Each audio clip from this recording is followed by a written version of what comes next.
Почитувани представници на медиумите, почитувани граѓани. Очекуваме изборниот ден да помине во фер и демократска атмосфера, на ниво достојно на европските вредности, а тоа институциите мора да го обезбедат. Во текот на вчерашниот ден бевме сведоци на обид за вршење подкуп, притисоци и заплашување на граѓаните од страна на власта.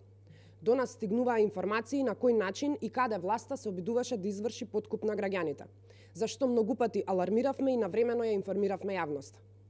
Сметаме дека ова е исклучително штетно за македонската демократија, но дозволете ми да потенцирам дека сме убедени дека граѓаните покрај ваквите притисоци и обструкции ќе го искористат уставното право на глас од кој зависи заедничката иднина.